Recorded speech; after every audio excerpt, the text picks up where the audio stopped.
From translation, KJV King James Version, this 161 day of the year, today we are reading passages, Job 32-34, Job chapter 32, verses 1 to 22. So these three men ceased to answer Job, because he was righteous in his own eyes. Then was kindled the wrath of Elihu the son of Barashel the Buzite, of the kindred of Ram.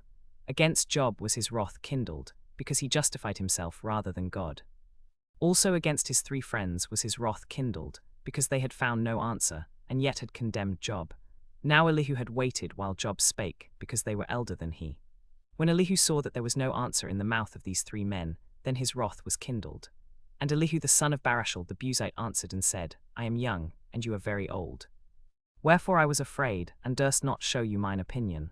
I said days should speak, and multitude of years should teach wisdom. But there is a spirit in man, and the inspiration of the Almighty giveth them understanding.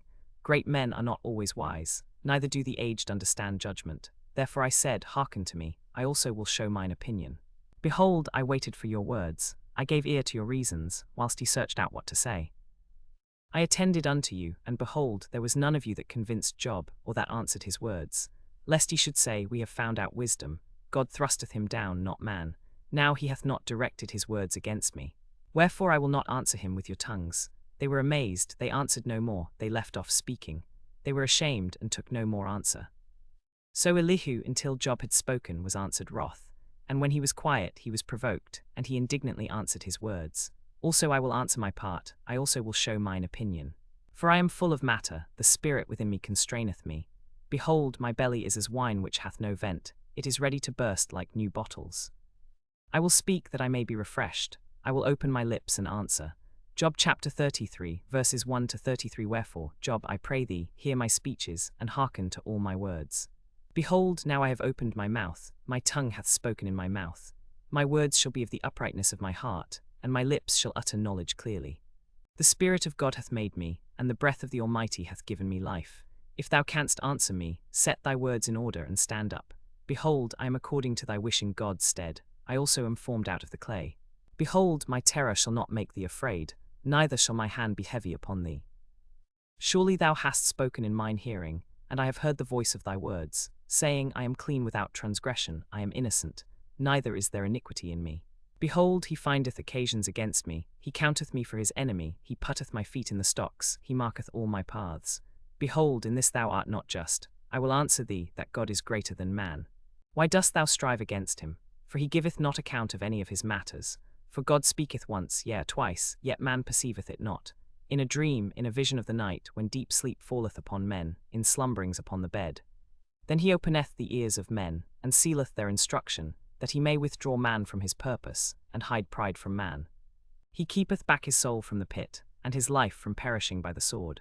He is chastened also with pain upon his bed, and the multitude of his bones with strong pain, so that his life abhorreth bread, and his soul dainty meat. His flesh is consumed away, that it cannot be seen, and his bones that were not seen stick out. Yea, his soul draweth near unto the grave, and his life to the destroyers. If there be a messenger with him, an interpreter, one among 1,000, to show unto man his uprightness.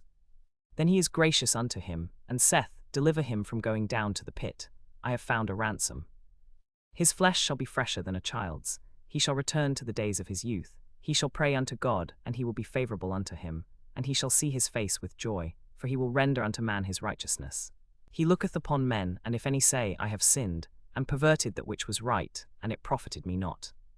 He will deliver his soul from going into the pit, and his life shall see the light.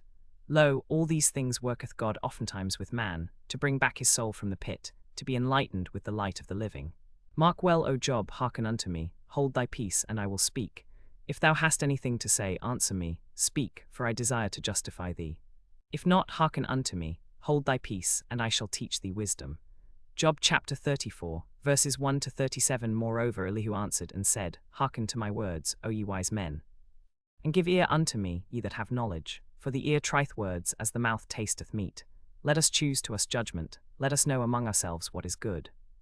For Job hath said, I am righteous, and God hath taken away mine judgment. Should I lie against my right? My wound is incurable without transgression. What man is like Job, that drinketh up scorning like water? Which go in company with the workers of iniquity, and walk with wicked men. For he hath said, It profiteth a man nothing that he should delight himself with God. Therefore hearken unto me, ye men of understanding. Far be it from God that he should do wickedness, and from the Almighty that he should commit iniquity. For the work of a man shall he render unto him, and cause every man to find according to his ways. Yea, surely God will not do wickedly, neither will the Almighty pervert judgment, who hath given him a charge over the earth. Or who hath disposed the whole world? If he set his heart upon man, if he gather unto himself his spirit and his breath, all flesh shall perish together, and man shall turn again to dust. If now thou hast understanding, hear this. Hearken to the voice of my words. Shall even he that hateth right govern? And wilt thou condemn him that is most just? Is it fit to say to a king, Thou art wicked? And to princes, Ye are ungodly? How much less to him that accepteth not the persons of princes, nor regardeth the rich more than the poor, for they all are the work of his hands.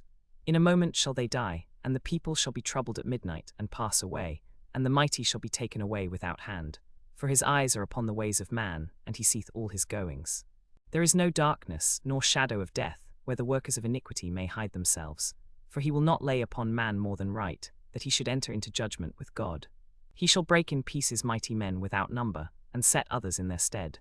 Therefore he knoweth their works, and he overturneth them in the night, so that they are destroyed.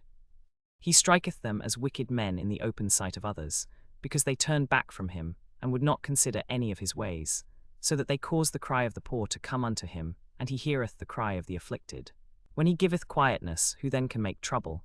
And when he hideth his face, who then can behold him? Whether it be done against a nation, or against a man only, that the hypocrite reign not, lest the people be ensnared. Surely it is meet to be said unto God, I have borne chastisement, I will not offend any more. That which I see not teach thou me. If I have done iniquity, I will do no more. Should it be according to thy mind, he will recompense it, whether thou refuse or whether thou choose. And not I therefore speak what thou knowest. Let men of understanding tell me, and let the wise man hearken unto me. Job hath spoken without knowledge, and his words were without wisdom. My desire is that Job may be tried unto the end because of his answers for hypocrites.